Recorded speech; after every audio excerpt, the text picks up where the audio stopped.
A long, long time ago, far away above the clouds, high up amongst the clouds of Mount Olympus, the gods lived in a content and happy life away from the humans. They enjoyed all the pleasures of life, while humans were suffering on Earth.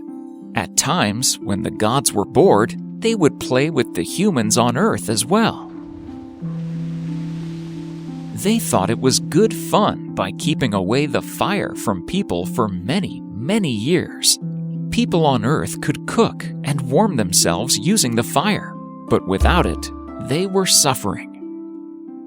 Prometheus, the son of Zeus, was a kind and compassionate man who took pity on mankind. When he saw the sorry state of humans on Earth without the fire, he took pity on them. He requested his father to give fire to the humans, but Zeus refused.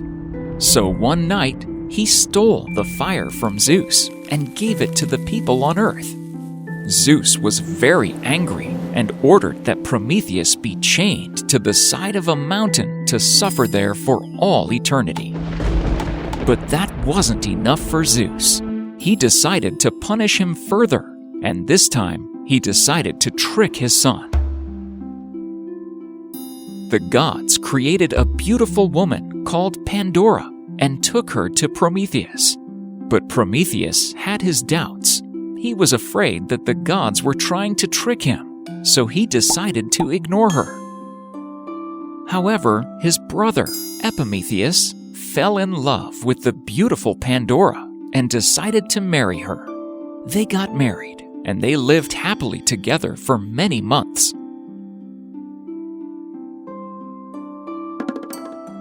One day, Mercury, the messenger of the gods, arrived with a mysterious box.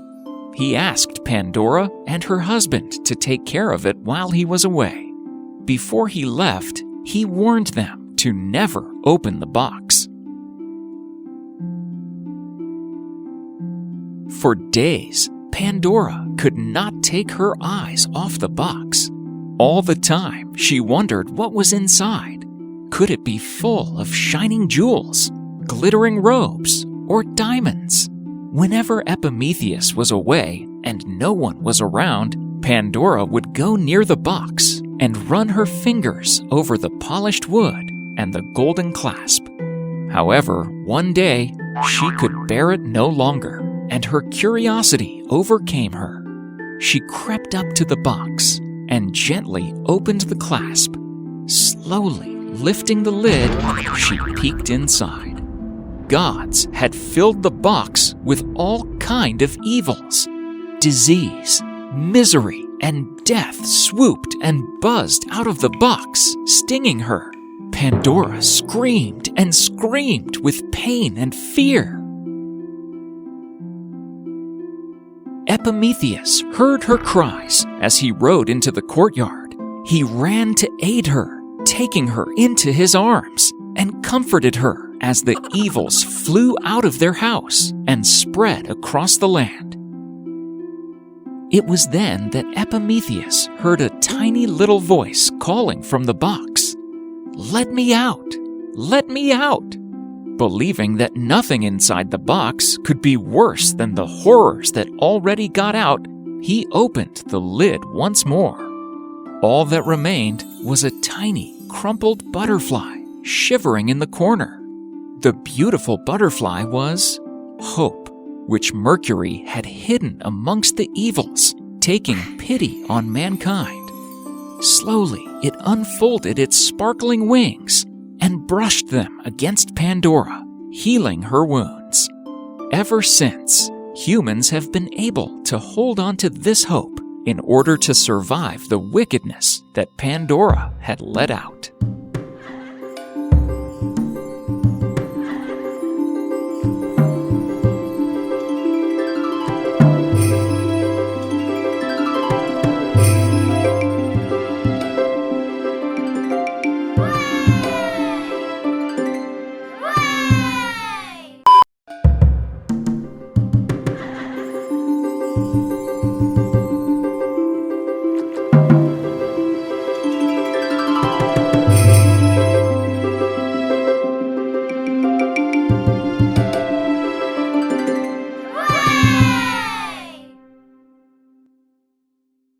Of all the gods on Mount Olympus, Hermes was the most playful.